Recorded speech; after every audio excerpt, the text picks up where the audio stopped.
Bien, esta clase vamos a realizar y vamos a hablar de lo que es lesión celular irreversible por hipoxia. Vamos a continuar lo que habíamos hecho la semana pasada. Hemos hecho lesión celular reversible por hipoxia.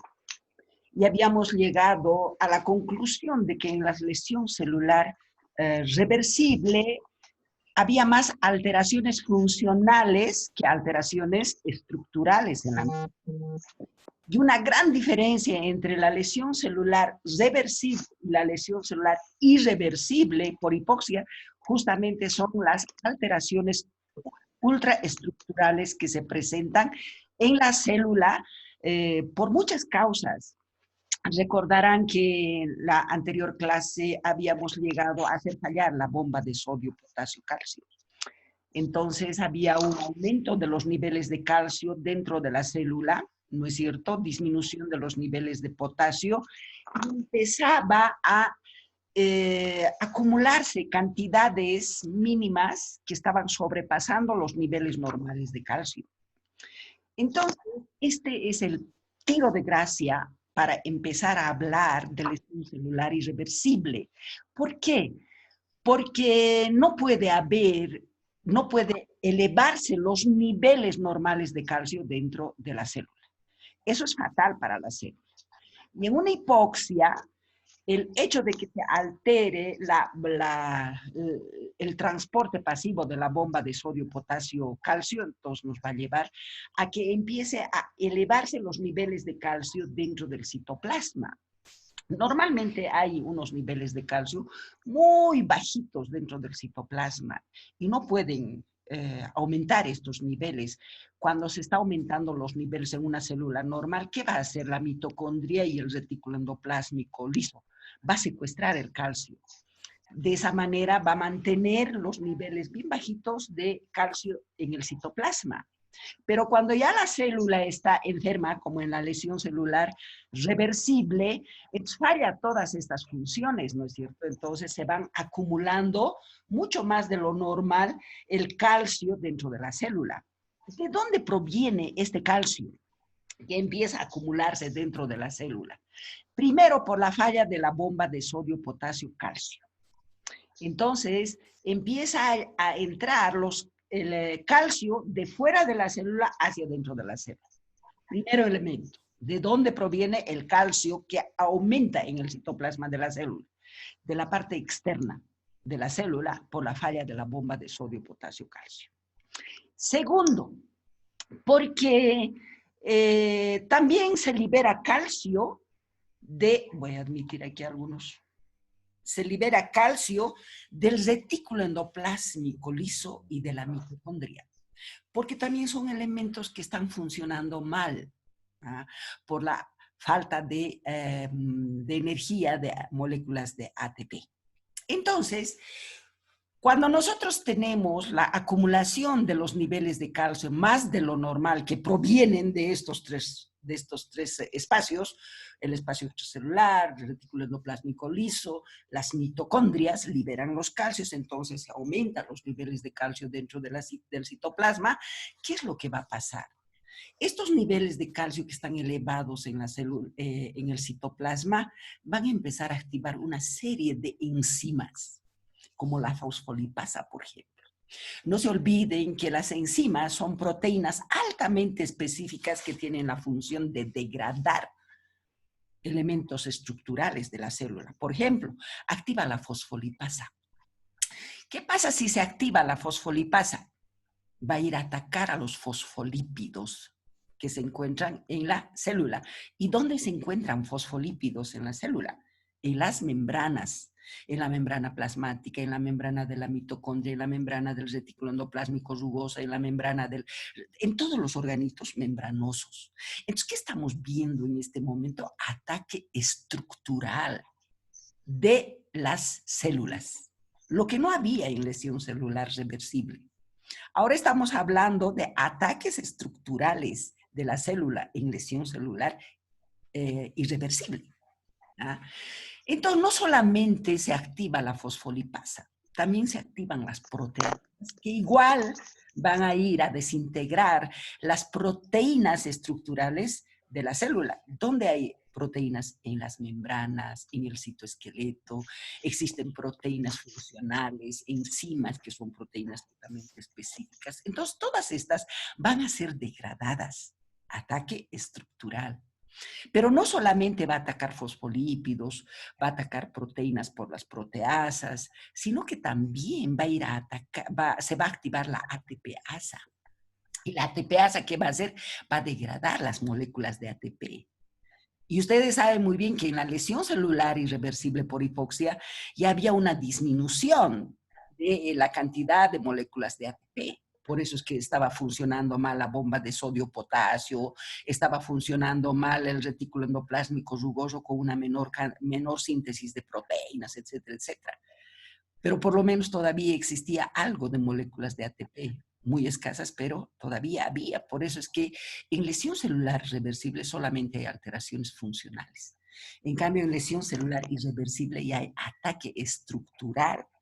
Porque, ¿qué ocurre si la ATPasa se activa? Va a ir a degradar más a las moléculas de ATP hasta que va a llegar un momento en que no va a haber moléculas de ATP y la célula no va a saber cómo funcionar. Entonces, todas estas alteraciones nos van a llevar. Estamos hablando de lesión celular irreversible, de una célula que todavía está funcionando alquito, pero que sus componentes estructurales están siendo atacadas, están siendo destruidas. Esa es la gran diferencia entre lesión celular reversible y lesión celular irreversible por hipoxia. Ahora, ¿cuándo decimos que una célula está entrando en una lesión celular irreversible? Esta lesión celular irreversible, ¿qué quiere decir? Que si nosotros quitamos la hipoxia, el agente causal, esta célula ya no va a volver a adquirir otra vez su homeostasis, ya no va a volver. Necesariamente tiene que desencadenar en muerte celular.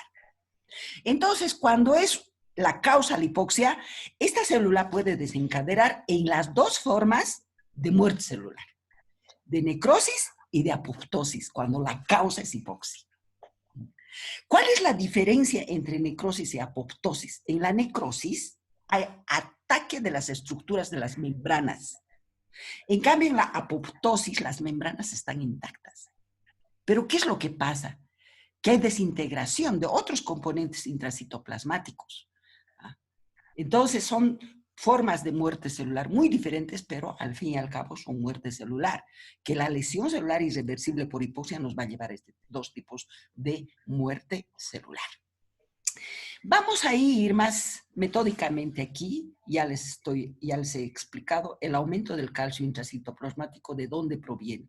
Del exterior de la célula por falla de la bomba de sodio, potasio, calcio. Ahí está.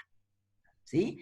Y también por la liberación de los organitos intracitoplasmáticos, como es el retículo endoplásmico liso y las mitocondrias, que son las que secuestran calcio, pero como estas están alterando su función, entonces liberan el calcio al citoplasma y tenemos el calcio que está aumentando los niveles y eso no puede ser. Ahora, ¿cómo actúa el aumento del calcio intracitoplasmático en la célula? Miren, 1, activa las fosfolipasas. 2, activa las proteasas. 3, activa las endonucleasas. Activa las ATPasas. Toditas son enzimas. Asas.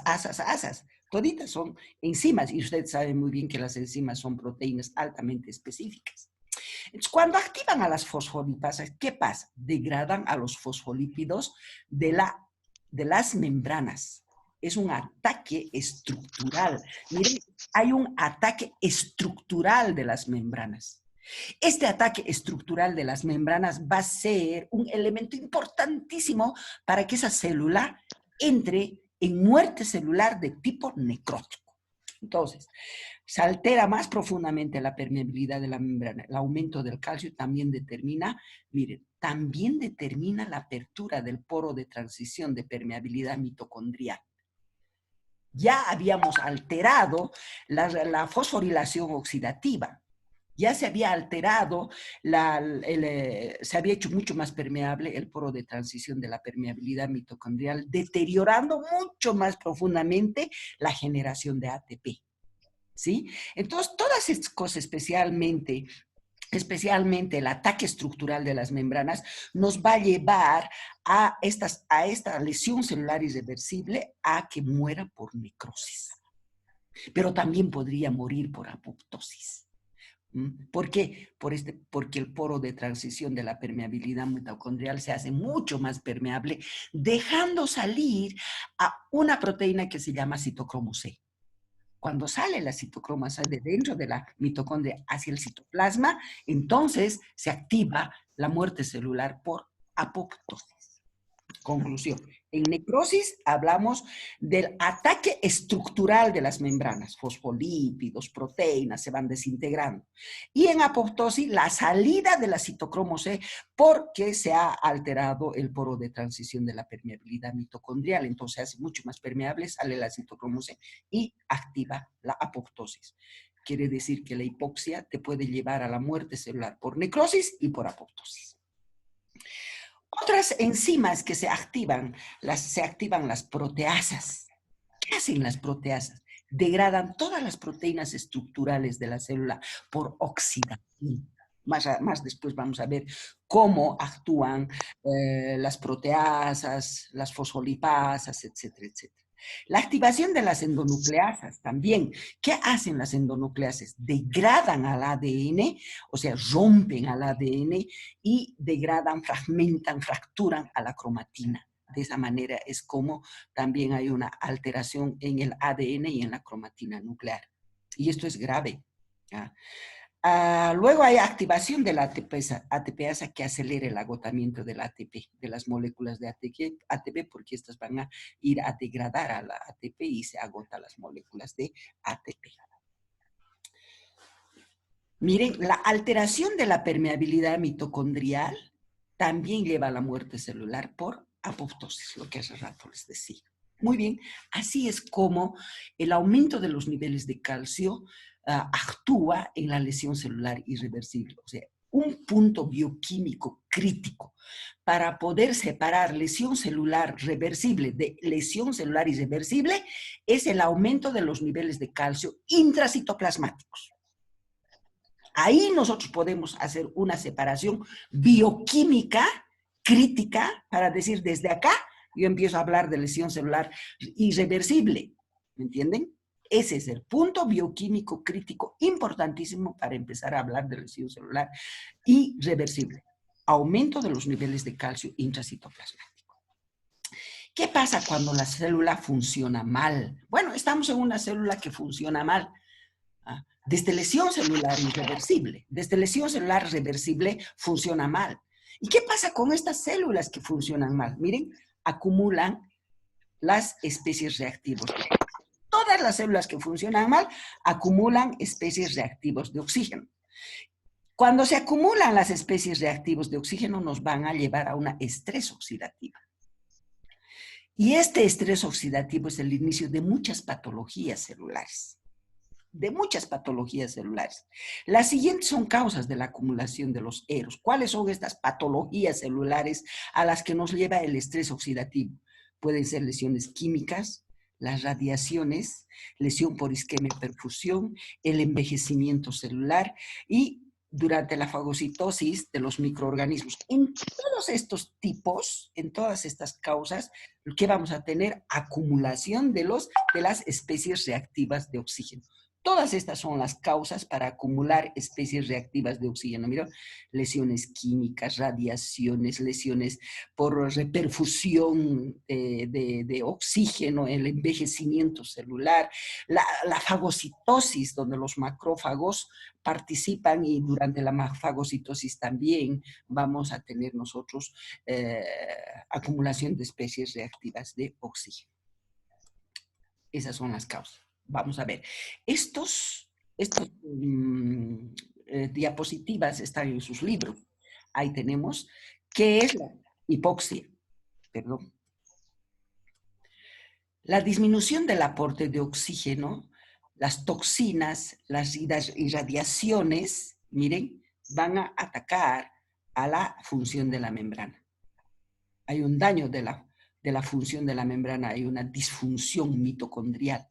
Esta disfunción mitocondrial la que nos va a llevar a la disminución de generación de moléculas de ATP, menor formación de moléculas de ATP y a la acumulación de especies reactivas de oxígeno. Estos dos, disminución de ATP, acumulación de especies reactivas de oxígeno, ¿a qué nos va a llevar? A múltiples anomalías celulares, como les he dicho, a la destrucción de fosfolípidos, a la destrucción de proteínas, a la fragmentación de moléculas de ADN, de cromatina, etcétera, etcétera. Y eso va a terminar en una muerte celular que se llama necrosis. ¿Cuándo? Cuando hay una disminución de las moléculas de ATP y hay aumento de la producción de la producción de Eros. Estos dos nos van a llevar a la necrosis por hipoxia. Había otro. Bueno, más. Esta es la célula. Ahí está la membrana celular con sus microvellosidades, ¿cierto? Esto es para explicar de dónde proviene el calcio que se acumula dentro de la célula.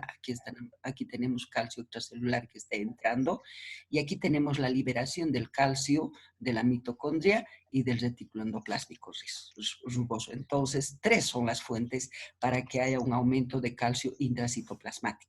¿Qué hace el aumento del calcio intracitoplasmático? Miren, primero va a haber un daño de las membranas y daño del núcleo, ¿sí? Y por otro lado nos va a llevar también al daño de la mitocondria. Vamos aquí, el aumento del calcio intracitoplasmático, ¿qué nos va a llevar? Activación de las enzimas celulares. ¿Cuáles? Fosfolipasas, proteasas, endonucleasas, ATPasas. Entonces, ¿esto qué nos va a llevar? A desintegrar a los fosfolípidos. Esto nos va a llevar a la alteración de las membranas y las proteínas del citoesqueleto. Todas las proteínas va a desintegrar. Y las endonucleasas nos va a llevar al daño nuclear, a la fragmentación del ADN, de la mitocondria. Y todo esto nos va a llevar al daño de la membrana. ¿Sí? Y la disminución de la ATPasa que va a hacer, va a agotar más las moléculas de ATP, que ya aquí el aumento de la transición de la permeabilidad mitocondrial ya bajaba la síntesis de las moléculas de ATP. Pero ahora viene esto más, entonces agota más a las moléculas de ATP. Todo esto nos está conduciendo a la muerte celular por necrosis. Vamos a ver. Ahí está. Es otra diapositiva. Miren la disminución de oxígeno. La hipoxia nos va a llevar a la disminución de ATP. Esa disminución de ATP nos va a llevar a la reacilación de síntesis de fosfolípidos, ¿no es cierto? Luego tenemos las especies reactivas de oxígeno. ¿Cómo actúan las especies reactivas de oxígeno? Por la peroxidación lipídica. Entonces yo les digo, ¿cómo actúan las especies reactivas de oxígeno en los fosfolípidos? Va a dar peroxidación lipídica.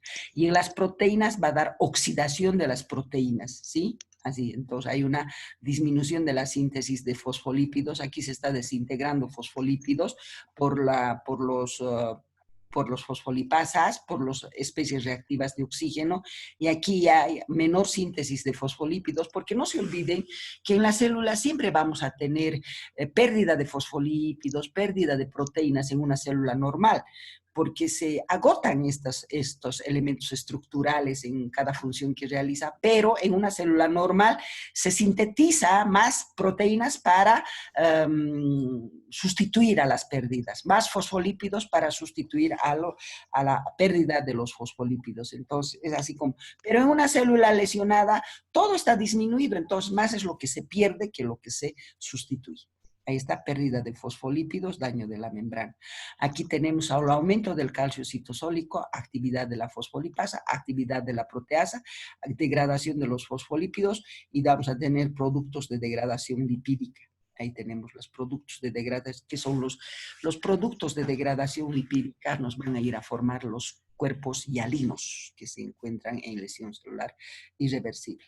Daño de las membranas. Aquí también hay daño del citoesqueleto. Ustedes saben muy bien que cuando se destruye o cuando se separa el citoesqueleto de la membrana celular, también va a haber un daño de la membrana celular por ese. Acá está. Otro, otro esquema, daño de la mitocondria, disminución del ATP, aumento de las especies reactivas de oxígeno. Aquí la disminución de ATP, múltiples efectos anterógrados. Aquí hay daño de los lípidos, de las proteínas, del ADN, los EROS. ¿Qué hacen los EROS? Van a dar una peroxidación lipídica, van a dar una oxidación de las proteínas y del DNA. Así actúan los EROS. Luego tenemos la entrada del calcio que nos va a dar aumento de la permeabilidad mitocondrial, ¿no es cierto? Activación de múltiples enzimas, como ya hemos visto hace rato, y el daño de la membrana plasmática que nos va a llevar la membrana plasmática, pérdida de los componentes celulares. O sea, si hay un daño estructural, entonces se hace mucho más permeable y se pierde mucho más los componentes celulares, que es importante para la supervivencia de la célula. Aquí tenemos las membranas lisosómicas. Los lisosomas tienen una membrana, entonces si se ataca la estructura de las membranas, entonces se van a hacer permeables las membranas de los lisosomas. ¿Y qué va a pasar ahí? Va a haber liberación de todas las enzimas, de esas 40 enzimas que están dentro del lisosoma, y si son liberadas, entonces vamos a tener ADNasas, endonucleasas, todo esas libres. ¿Y qué va a pasar? Van a ir a atacar todas las estructuras de la célula. Y también en una célula que funciona mal, se van a acumular las proteínas mal plegadas, ¿no es cierto? El daño del ADN también nos va a dar mutaciones del ADN, proteínas mal plegadas, y eso nos va a llevar a una activación de las proteínas son proapoptóticas, activación de las proteínas proapoptóticas, porque esto nos va a llevar al estrés del retículo endoplásmico, ¿no es cierto? Es otro tipo de estrés, no estoy hablando del estrés oxidativo, la acumulación de proteínas mal plegadas es en el retículo endoplásmico rugoso y nos lleva a un estrés del retículo endoplásmico, que es la que va a activar a la muerte celular por apoptosis. Por eso es que se liberan proteínas proapoptóticas como la citocromo C, se libera de la mitocondria hacia el citoplasma, y esta va a activar a las caspasas y se va a producir la muerte celular por apoptosis. Acá está la disminución. ¿Qué cosas, cuáles son las causas para que se pueda eliminar o para que puedan salir los elementos proapoptóticos de la mitocondria? Porque en la mitocondria existen elementos proapoptóticos y antiapoptóticos, ¿sí? Entonces, cuando son proapoptóticos, cuando son antiapoptóticos, tienen que haber señales para que esta célula no muera por apoptosis.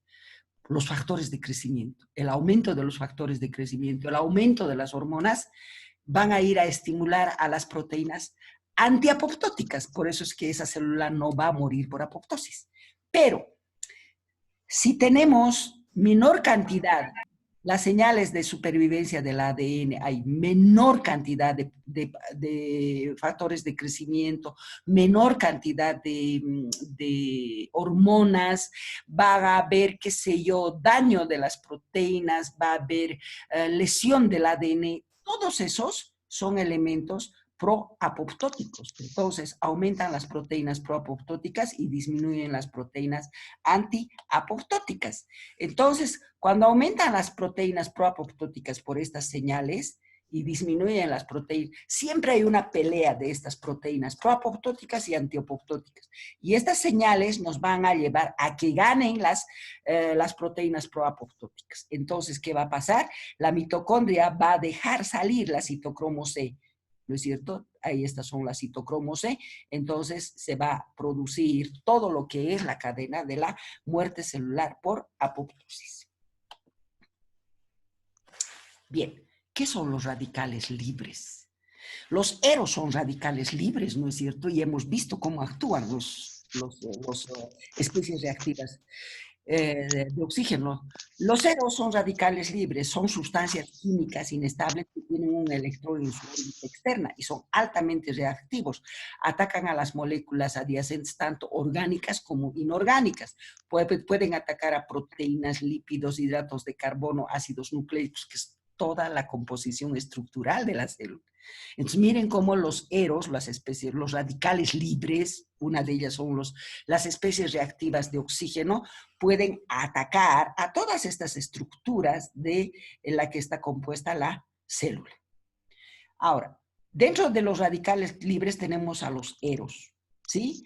¿Qué son los eros? Son radicales libres de oxígeno producidos normalmente durante la respiración, durante la fosforilación oxidativa. Normalmente se producen especies reactivas de oxígeno en las mitocondrias, pero estas son degradadas o eliminadas por un sistema de defensa que tienen las células. Las células tienen su sistema de defensa, tienen enzimas que van a degradar a estas especies reactivas de oxígeno, tienen algunos elementos metálicos que neutralizan a las especies reactivas de oxígeno o las puede eliminar directamente dentro de la célula hacia afuera. Entonces, tienen su sistema de defensa cuando las especies reactivas de oxígeno son escasas. Entonces, se deshace de eso y nunca hay acumulación de especies reactivas de oxígeno en una célula normal. Pero en las células lesionadas aumenta la producción de los eros y disminuye la eliminación, o sea, aumenta la producción de eros y disminuye su sistema de defensa, llevándonos a la acumulación de los eros que desencadena el estrés oxidativo celular. Esta patología, o sea, el estrés oxidativo celular, ¿qué va a desencadenar? Va a desencadenar lesión celular irreversible y muerte celular por necrosis, por apoptosis también. Va a desencadenar en cáncer, porque no se olviden que hay mutación y degradación del ADN, ¿no es cierto? Hace eso las especies reactivas de oxígeno. También nos va a llevar a un envejecimiento celular y también a enfermedades degenerativas como es el Alzheimer.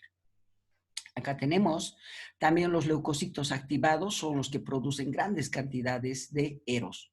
¿Cómo se generan los radicales libres? A través de una reacción de óxido-reducción que se produce durante los procesos metabólicos normales del oxígeno, donde el oxígeno es reducido a 4 electrones de hidrógeno para dar origen a moléculas de agua por las enzimas oxidativas que se encuentran en el retículo endoplásmico, en el citoplasma, ¿no? En las mitocondrias, en los peroxisomas, en los lisosomas, en todos esos organitos intracitoplasmáticos en el citosol se puede realizar, se pueden formar las especies reactivas de oxígeno. Entre estos electrones están el o sea, ¿cuáles son los radicales de oxígeno? El superóxido, el peróxido de hidrógeno y los iones hidroxilos, ¿no es cierto? La absorción de energía radiante también son las que producen especies reactivas, radicales libres. La luz ultravioleta, rayos X, que nos van a dar hidroxilos e hidrogeniones. Los leucocitos activados también son los que producen eros durante la reacción inflamatoria con la participación de un complejo multiproteico.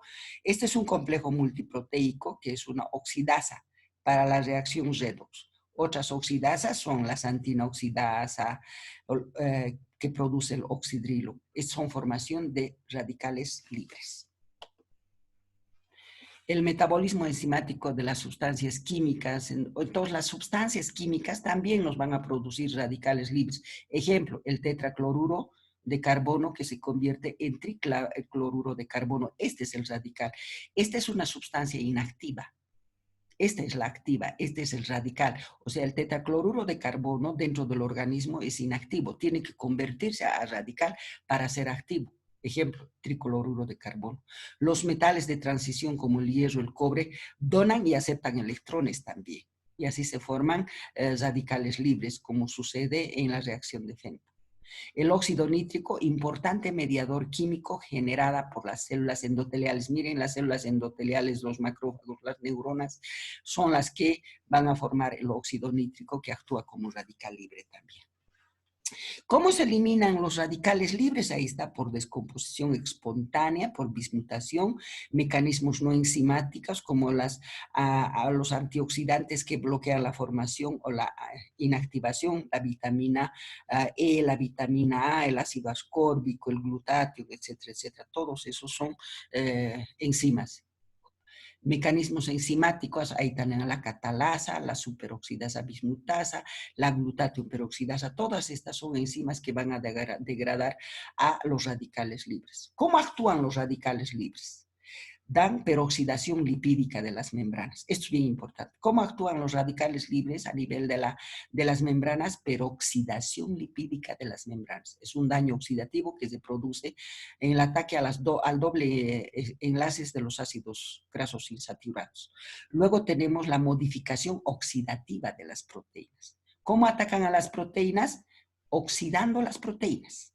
Oxidan las cadenas laterales de los aminoácidos y forman enlaces cruzados. Estas proteínas, entre proteínas se destruyen y todas las proteínas del célula, incluyendo a las mal plegadas. O sea, ¿cómo destruyen a las proteínas de toda la célula, inclusive a las proteínas mal plegadas? Por oxidación de las proteínas, donde se forman enlaces cruzados de las cadenas laterales. ¿Y cómo se lesiona el ADN? Rompen las cadenas simples o dobles del ADN y forman entrecruzamientos del ADN, de las cadenas de ADN, o pueden formar ductos también. El daño oxidativo del DNA se relaciona con el envejecimiento celular. Mire, este daño oxidativo del ADN por radicales libres está en relación con el envejecimiento celular y con la transformación de las células malignas. Ahí tenemos la producción. Miren, las radiaciones, las toxinas, la reperfusión de oxígeno nos van a producir las especies reactivas de oxígeno, que son esto, el superóxido, el peróxido de hidrógeno, radical oxidrilo, ¿no es cierto?, que se convierten en el superperóxido de hidrógeno y se descomponen en agua por glutatión, por peroxidasa y por catalasa. Esta es la forma enzimática de deshacernos de las radicales libres y de esa manera se puede eliminar los radicales libres. Luego tenemos los efectos patológicos por el estrés oxidativo, que nos van a dar peroxidación lipídico que va a dar daño a la membrana. Luego tenemos modificación oxidativa de las proteínas y de la degradación de las proteínas mal plegadas por oxidación también. Y el daño del ADN que puede llevarnos a las mutaciones, y si nos lleva a las mutaciones nos puede crear una serie de enfermedades como por ejemplo el cáncer. Ahí está, otra forma, mecanismo de generación de los radicales libres por reducción escalonada de 4 electrones de oxígeno. Ahí está, el oxígeno, ¿no es cierto?, autooxidación, ¿no es cierto?, se va a formar el superóxido, después se va a formar en peróxido de hidrógeno por la reacción de Fenton, la catalasa, vamos a tener el radical oxidrilo y esos por radiólisis se va a generar moléculas de agua. Entonces, esos son los 4 pasos para la generación de los radicales libres, los diferentes tipos de radicales libres, hasta convertirse en agua y volver otra vez a formar radicales libres.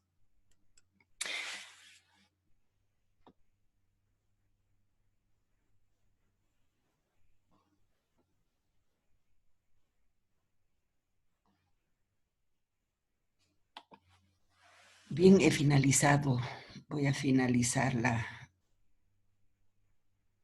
reunión.